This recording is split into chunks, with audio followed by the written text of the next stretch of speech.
Olá! Hoje nós vamos para o capítulo 5 do Evangelho segundo Marcos. Nós temos alguns episódios interessantes aí. Nós temos aquele possesso de Genezaré, ou possesso gadareno ali, né? Que o espírito mau é mandado para os porcos, lembra daquilo? A gente tem aquele momento lindo da filha de Jairo que é trazida de volta à vida, a cura daquela mulher que tinha um fluxo de sangue, ela tinha uma hemorragia, né? E nós temos esses momentos maravilhosos. E preste atenção que são todos momentos de um encontro muito próximo com Jesus. O possesso de Genezaré tem uma proximidade com Jesus, a mulher que tem a hemorragia, uma proximidade com Jesus, e a menina, filha do Jairo, que tem essa proximidade. Todos nós vemos um toque de Jesus, né? Jesus está muito próximo, tão próximo que ele pode tocar. Então, o que chama atenção nesse capítulo é essa proximidade de Jesus com o possesso, com a mulher doente, com a menina morta. Você viu? É uma pessoa que está doente, possessa, atormentada por espíritos, né?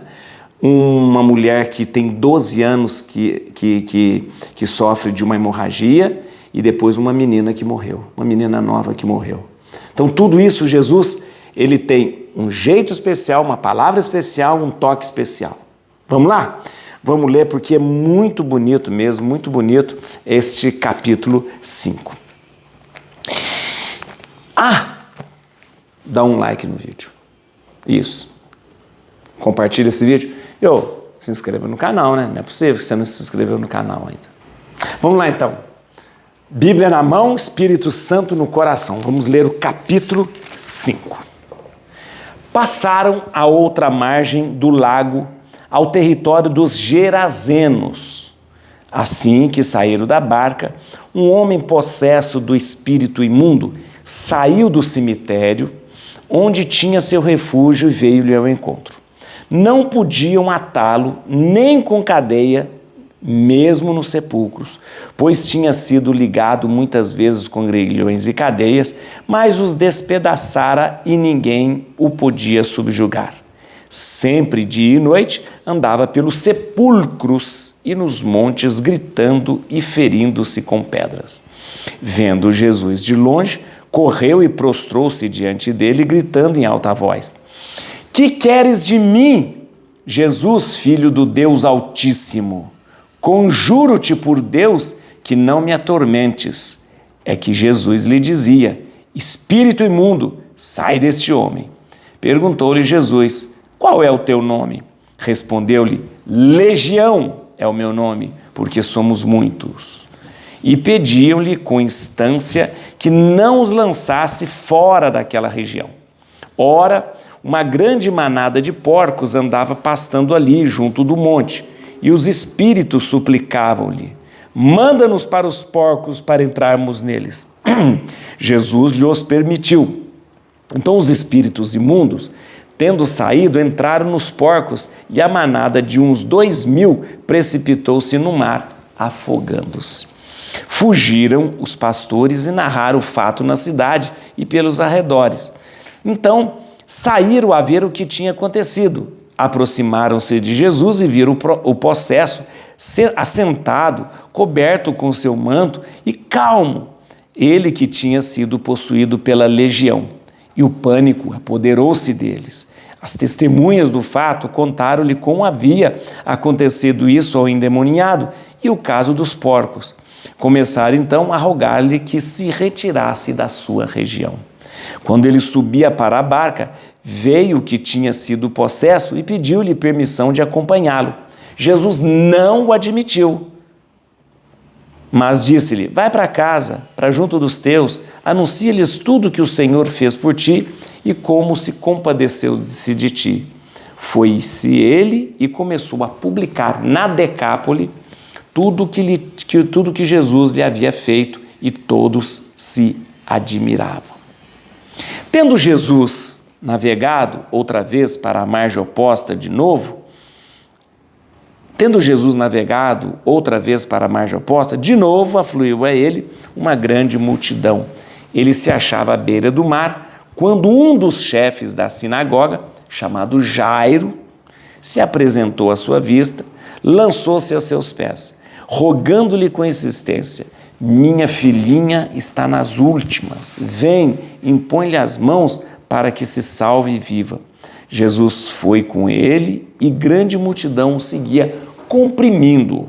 Ora, havia ali uma mulher que já por 12 anos padecia de um fluxo de sangue. Sofrera muito nas mãos de vários médicos, gastando tudo o que possuía sem achar nenhum alívio. Pelo contrário, piorava cada vez mais. Tendo ela ouvido falar de Jesus, veio por detrás,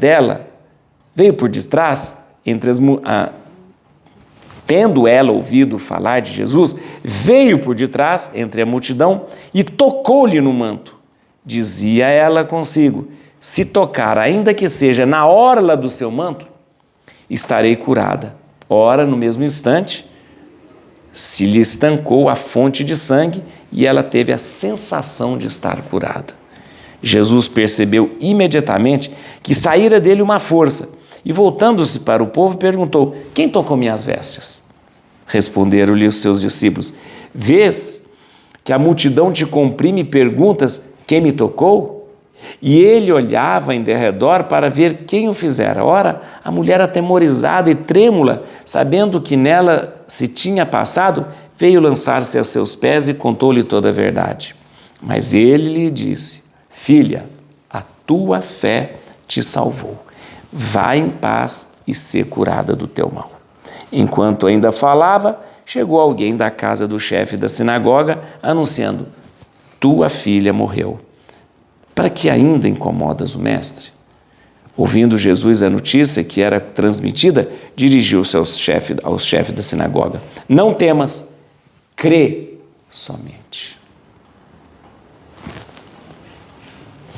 E não permitiu que ninguém o acompanhasse, senão Pedro, Tiago e João, irmão de Tiago. Ao chegar à casa do chefe da sinagoga, viu o alvoroço e os que estavam chorando e fazendo grandes lamentações. Ele entrou e disse-lhes: por que todo esse barulho e esses choros? A menina não morreu, ela está dormindo. Mas riam-se dele. Contudo, tendo mandado sair todos, tomou o pai e a mãe da menina e os levava consigo. E entrou onde a menina estava deitada. Segurou a mão da menina e disse: Talita cum, que quer dizer: levanta-te. E imediatamente a menina se levantou e se pôs a caminhar, pois contava com 12 anos. Eles ficaram assombrados. Ordenou-lhe severamente que ninguém o soubesse e mandou que lhe dessem de comer. Você percebeu uma coisa? Que nos 3 episódios, o possesso de Genezaré, a cura da mulher que tinha um fluxo de sangue e a menina que foi trazida de volta à vida, todos esses momentos foi exigido deles fé. Fé. Ou seja, essa foi a exigência de Jesus, a fé. Vamos entender, o possesso de Genezaré, ele na verdade, ele estava numa região, e a Bíblia fala aqui que ele estava entre os sepulcros. Só para que você fale: ai, que coisa mais macabra, mora no sepulcro, não sei o quê. Os sepulcros, naquela época, eles eram escavados nas pedras, né? A gente não tinha um lugar chamado cemitério, um muro, né? Tinha um muro do cemitério, aí você entrava no cemitério, não.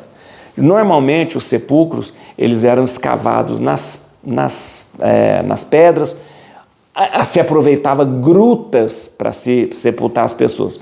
Então, nesse lugar era comum que pessoas sem teto, ou pessoas às vezes doentes, ou às vezes leprosos, que tinham que ficar fora da comunidade, eles se refugiavam aí nessas grutas, nesses lugares que estavam cavados para ser sepulcro.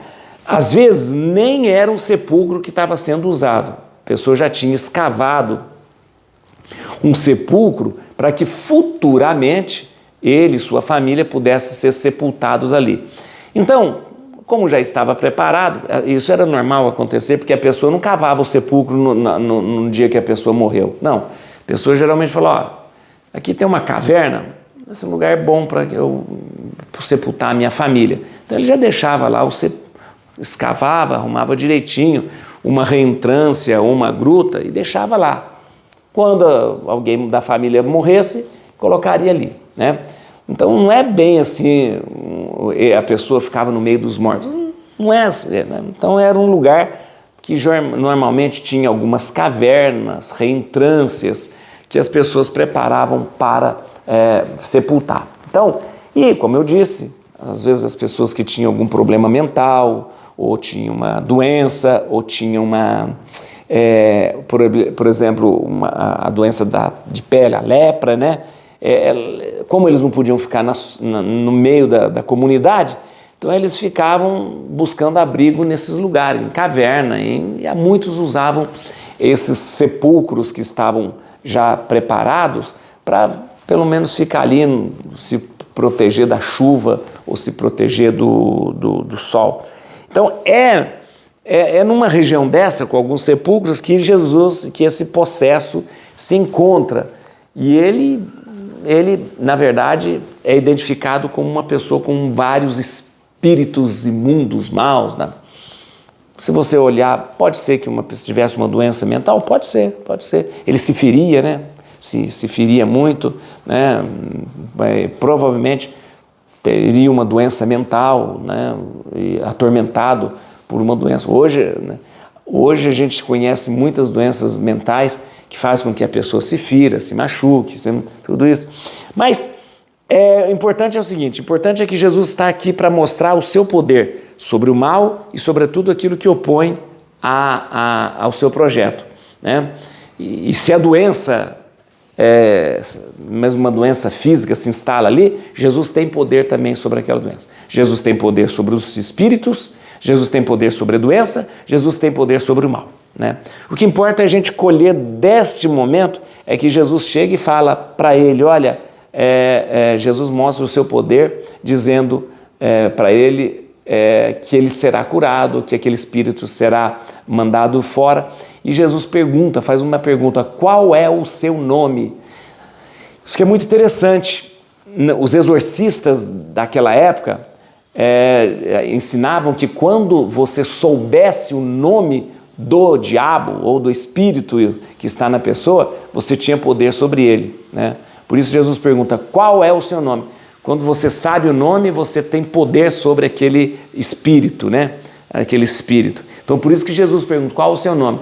E ele não responde o nome dele, né? Ele diz, o meu nome é Legião. Legião, na verdade, é porque nós somos muitos, então não é só um nome, porque aqui tem vários espíritos imundos imundo aqui dentro, né? Uma legião era o jeito que os romanos denominavam o grupo de 6.000 soldados. Uma legião tem 6.000 soldados, né? Então, ele diz assim, ó, aqui não é um só, aqui tem uma legião, ou seja, aqui tem 6.000 diabos aqui dentro, 6.000 espíritos no mundo. Isso mais ou menos para dizer, ó, ali tem muito mal, ali tem muita dor, ali tem muito sofrimento, ali tem muita oposição às coisas de Deus. E Jesus então expulsa, né, cura este homem de todos os espíritos maus. O fato é interessante que os espíritos são tirados e jogados numa manada de porco. Você vai me perguntar, mas que história é essa de manada de porco? Os judeus não comiam porco, por que eles criavam porco? Lembra que nós estamos numa região pagã, nós estamos na região dos Gadarenos, dos Gerazenos, eu vou te explicar, que fica lá na fronteira com a Síria, do lado oriental do Jordão, lá com a fronteira da Síria. Lá tinha um conjunto de 10 cidades, né, que fazia mais ou menos fronteira com a Síria. Essas 10 cidades eram chamadas pelos romanos de Decápole. Decápole. Deca, 10, polis, cidade. 10 cidades. Então, lá em cima, na fronteira com a Síria, do lado oriental do Jordão, ficava Decápole, né? Decápole, que era uma região pagã. Então, eles criavam, sim, porcos. Eles comiam a carne de porco, sim, porque era uma região pagã. Essa região da Decápole é chamada aqui na Bíblia de região dos Gerazenos. Marcos chama essa região de Gerazeno, de Gerasa. Por quê? Porque para eles toda a região norte oriental do lado oriental do Jordão, nessa região norte do lado oriental do Jordão, era chamado de Gerasa, né? Tá bom? A cidade que eles estão ali talvez seja Gadara, né? Por isso que Mateus chama esse episódio de o endemoniado gadareno, porque talvez a cidade fosse Gadara, mas a região toda da Decápole ali é chamado de Gerasa, tá bom? Então, e aí sim, consta esse episódio dos porcos, é como Jesus tira o espírito, esse monte de espírito imundo deste moço, e na compreensão da época, quando o espírito é tirado de uma pessoa, ele tem que tomar posse de outro corpo ou de outra pessoa. Então, para explicar para a região, para aquelas pessoas daquela época, né? Porque Jesus tirou o espírito daquele homem. E esse espírito foi para onde? Então, para explicar para aquele pessoal, né? Marcos diz que o espírito saiu daquele homem e foi para os porcos. Os porcos se precipitaram ali, se jogaram num precipício e acabou tudo morrendo. Mas a história continua, porque Jesus sai ele passa de novo para outra margem. Ele estava na margem oriental do lago, aí ele volta, né, e se encontra com um chefe da sinagoga. O chefe da sinagoga era chamado chefe da sinagoga a pessoa que tinha, assim, que era uma pessoa muito importante na comunidade, ou uma pessoa que realmente cuidava da sinagoga, era tipo um zelador da sinagoga, né? Ou é também uma pessoa muito importante da comunidade. Esse homem diz: minha filhinha está doente. Jesus falou: vou lá procurar. E Jesus vai. No caminho acontece, olha que interessante, Jesus atirou o demônio, Jesus já se encontra com Jairo, e Jesus fala: vou lá. Nesse momento acontece que uma mulher que sofre 12 anos com uma hemorragia, provavelmente essa mulher tinha um problema sério, né? Fluxo de sangue, ela tinha um corrimento vaginal, com certeza ela sofria de um corrimento vaginal que fazia com que ela perdesse sangue. E você sabe que o sangue é uma coisa muito séria. Todas as vezes que você tem contato com o sangue, ou perde o sangue, ou derrama o sangue, você se torna impuro, né? Impuro.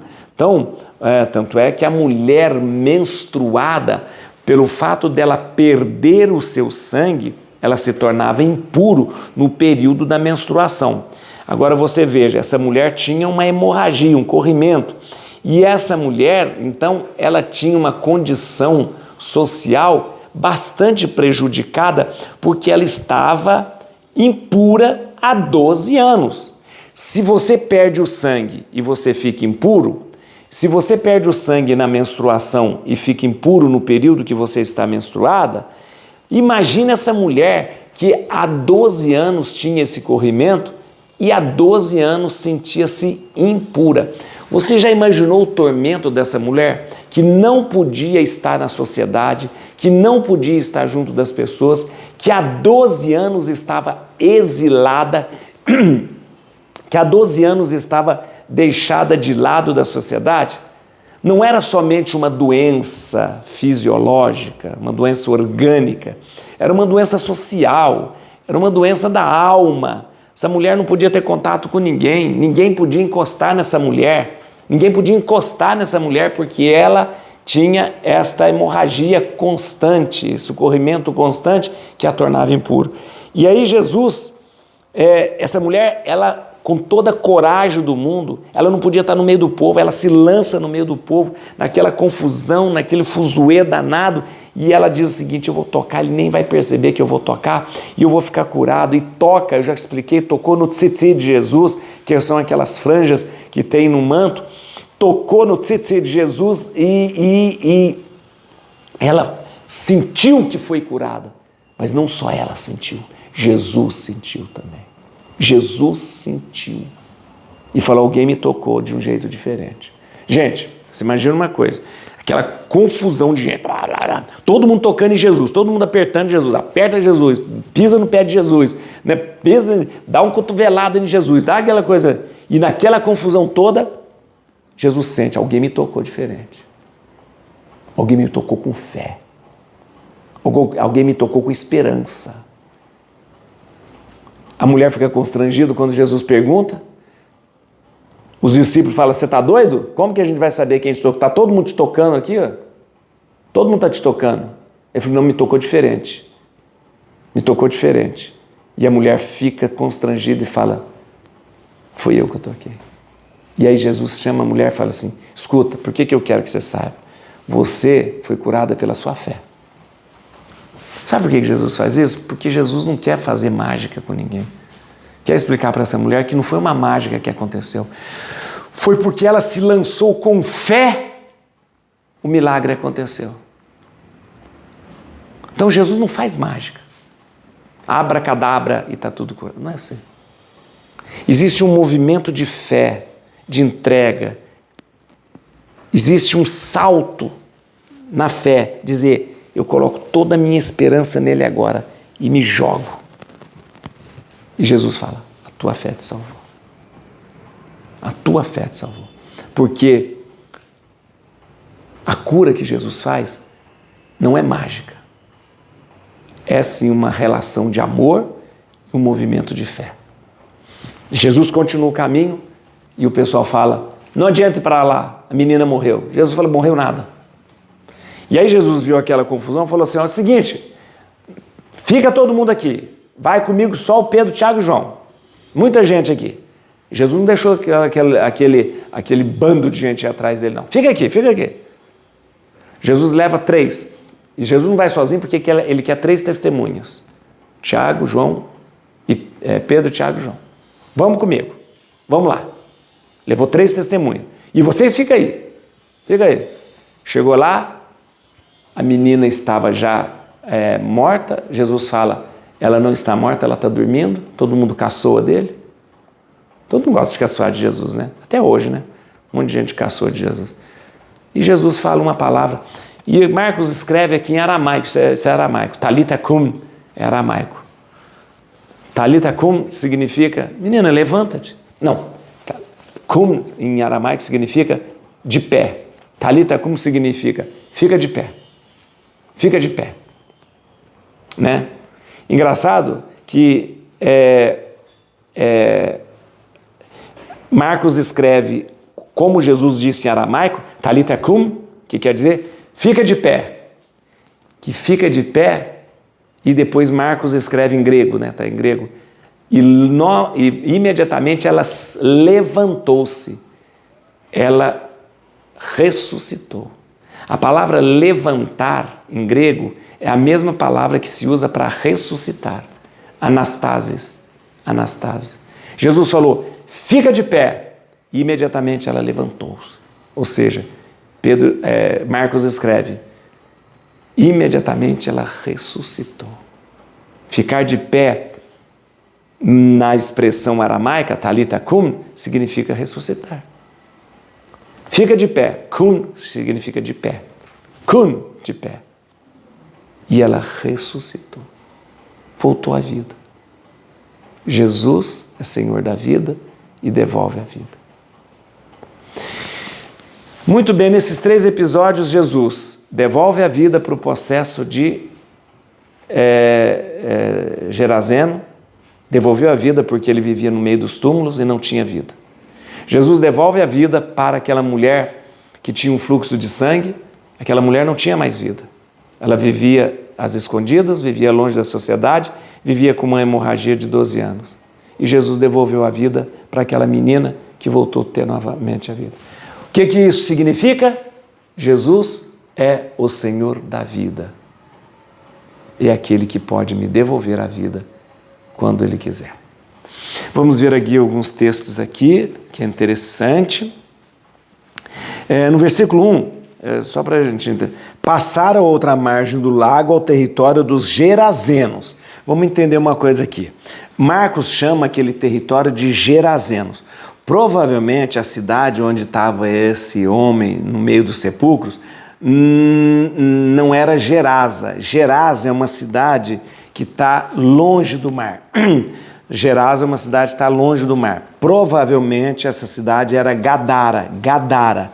Mateus, você leu Mateus comigo? Mateus chama essa cidade de Gadara. Então é provável que essa seja a cidade de Gadara, como Mateus fala. Mas Marcos, ele chama toda aquela região do lado oriental do mar de Gerasa. Então é o Marcos que chama. Então por isso que ele fala o possesso de Gerasa, ou seja, a outra margem, o território dos Gerazenos, porque para Marcos toda aquela região oriental, norte do mar, é território dos Gerazenos.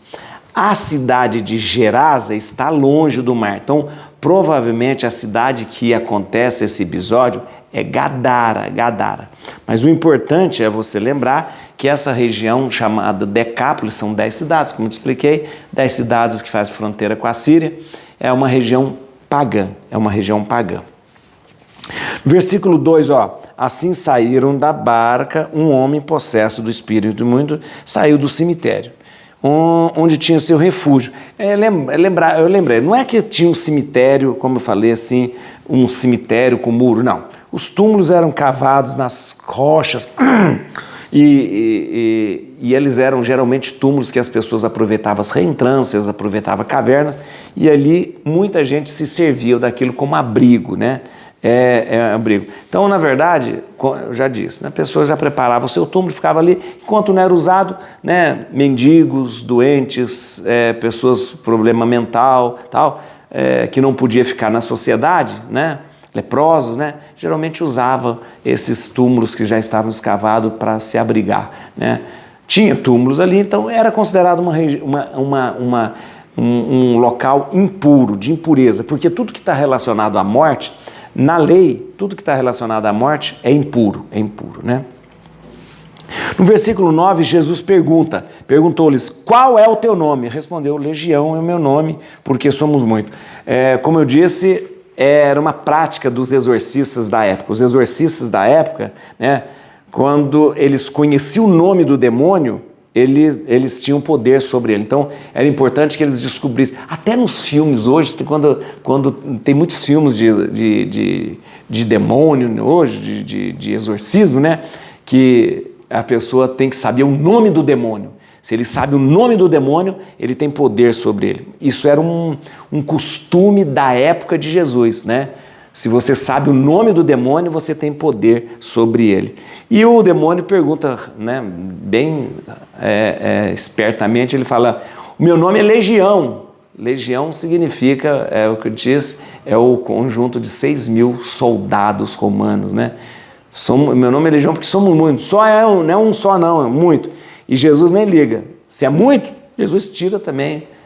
Pode ter quantos demônios tiver, pode ter quanto mal que tiver, Jesus tem poder sobre o mal, né? Na verdade, quando o Marcos faz questão de frisar que não era um demônio só, mas eram muitos, ele está querendo dizer o seguinte, que Jesus, ele tem poder e ele mostra a sua vitória sobre o reino de Satanás. Jesus, ele é vitorioso sobre o reino de Satanás, né? No versículo 10, Pediu-lhe que, com instância, que não os lançasse fora daquela região. Ora, uma grande manada de porcos andava passando ali junto do monte, os espíritos suplicavam, manda para os porcos. E mandou para os porcos.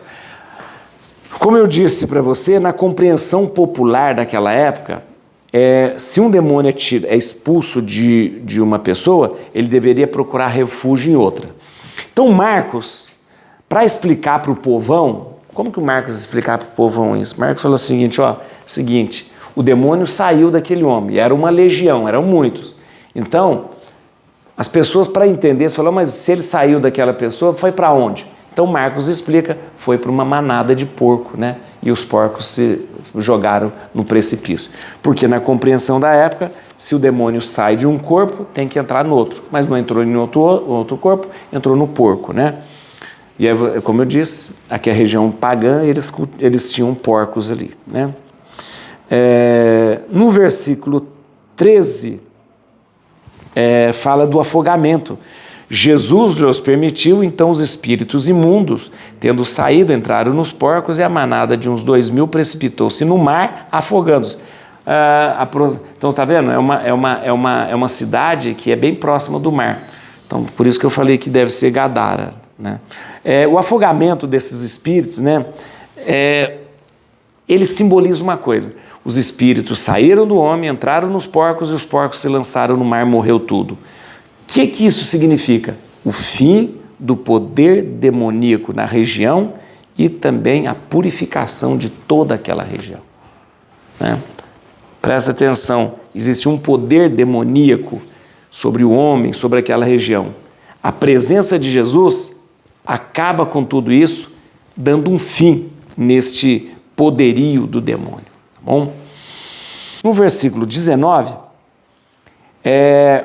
Jesus, depois de ter curado aquele homem, ele fala sempre, o rapaz fala assim, deixa eu seguir você, eu quero ser seu discípulo, Eu falei, não vai ser meu discípulo.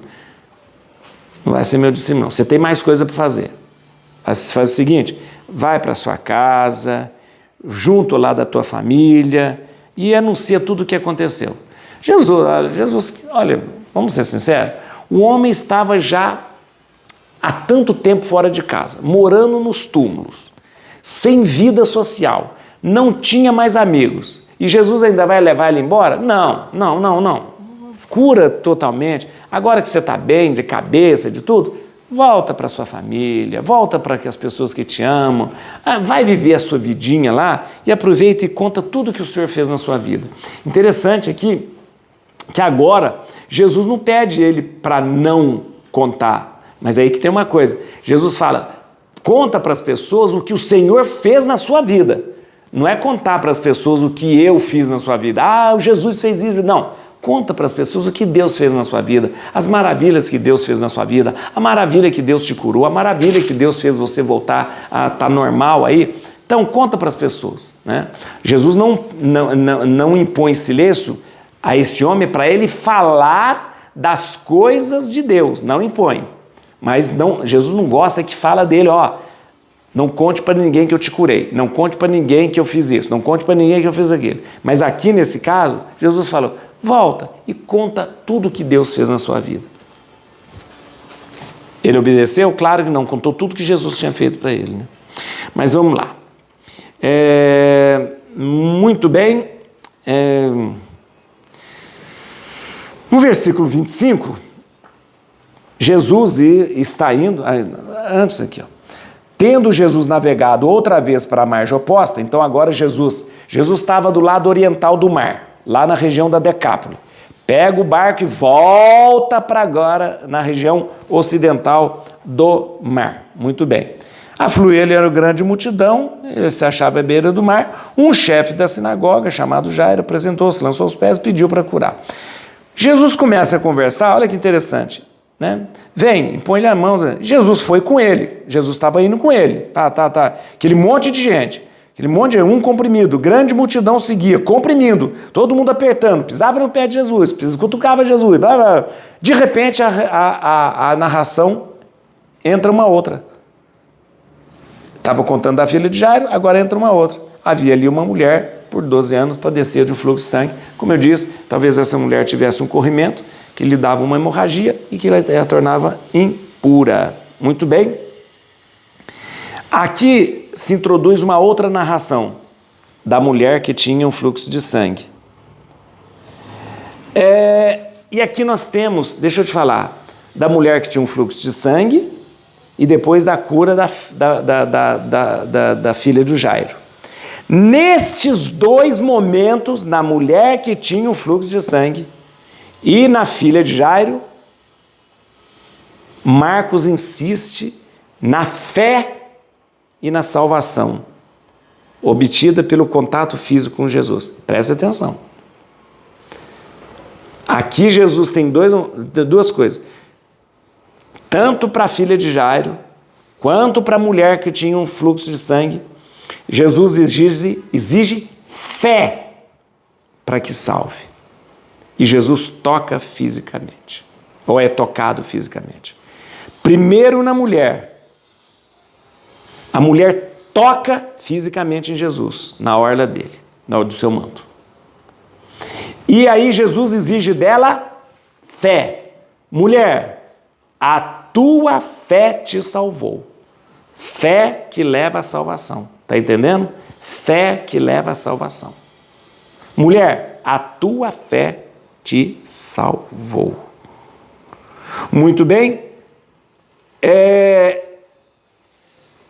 Para a filha de Jairo, Jesus também exige fé. Porque quando chega lá na casa, eles dizem, chega na casa não, quando Jesus fala, vamos lá que eu vou cuidar da sua filha, chegam umas pessoas e falam assim, não incomode mais o mestre, porque sua filha morreu. E Jesus exige fé do pai para que a filha seja salva. Ouvindo Jesus a notícia que era transmitida, dirigiu os seus chefes na sinagoga. Não temas, crê somente. Aqui, ó. Crê somente. Não temas, crê somente. Está entendendo? Na cura da mulher, na cura da menina, Jesus exigiu fé para salvar. Quando Jesus escuta, a menina morreu, Jesus olha para o Jairo e fala, eu só quero você que creia somente. Creia somente. Tá bom? Ou seja, exigiu fé da mulher que tinha o fluxo de sangue, exigiu fé do pai da menina que foi curada, do Jairo, né? Muito bem, no versículo 35, né? É isso que eu disse, ele exige fé. E olha que interessante, as pessoas, você podia pensar que o poder de Jesus seria detido quando viesse a notícia da morte. E não, pelo contrário. Quando eles dizem, a menina morreu, Jesus mostra o seu poder diante da morte. Diante da morte. Ou seja, Jesus é aquele que tem poder sobre a morte. E aí acontece uma coisa interessante. Estava indo todo aquele fuzuê de gente e Jesus fala, não quero mais ninguém que vai. Jesus exige que vá com ele 3 testemunhas. E não permitiu, versículo 37, e não permitiu que ninguém o acompanhasse, senão Pedro, Tiago e João. Sempre Pedro, Tiago e João são as testemunhas da transfiguração. Sempre são esses, né? Pedro, Tiago e João. Ao chegar à casa, o chefe viu o alvoroço, que estava chorando, fazendo grandes lamentações. Jesus entrou e tal. A menina não morreu, ela está dormindo. Riam dele. Isso mesmo que eu quero falar agora. Isso mesmo que eu quero dizer agora. Muito bem. Eu disse para você que são 2 coisas interessantes. A mulher que foi curada do fluxo de sangue, ela tocou em Jesus, contato físico. E Jesus exigiu fé. Agora, essa menina, Jesus exigiu fé do pai dela, diz, não tenha medo, crê somente, só crê, não quero mais nada, crê somente. E quando chega perto dela, versículo 41, segurou a mão da menina, mais uma vez o toque, segurou a mão da menina e disse-lhe, Talita cum. Talita cum é uma expressão aramaica, que quer dizer, fica de pé, fica de pé. Menina, fica de pé. Imediatamente, a menina ordente fica de pé. Imediatamente, imediatamente a menina se levantou. Muito bem. Marcos faz questão de colocar a expressão aramaica, talita cum, menina fica de pé, e depois ele escreve em grego, imediatamente a menina se levantou. Esse verbo se levantou é o mesmo usado para ressuscitar. A menina ressuscitou. Né? Muito bem, e olha que interessante. O que Jesus pede depois?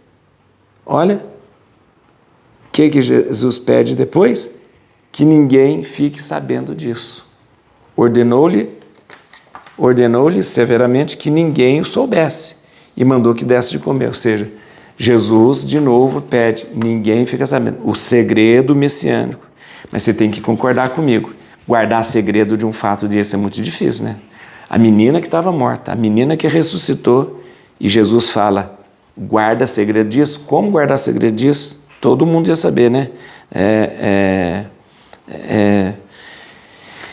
E é interessante que em todo esse capítulo nós vemos Jesus com poder sobre o mal, com poder sobre a doença e o poder sobre a morte. Sobre o mal que expulsa os demônios, sobre a doença que cura a mulher que tinha um corrimento e sobre a morte que tinha vindo sobre essa menina. Jesus é Senhor de tudo isso.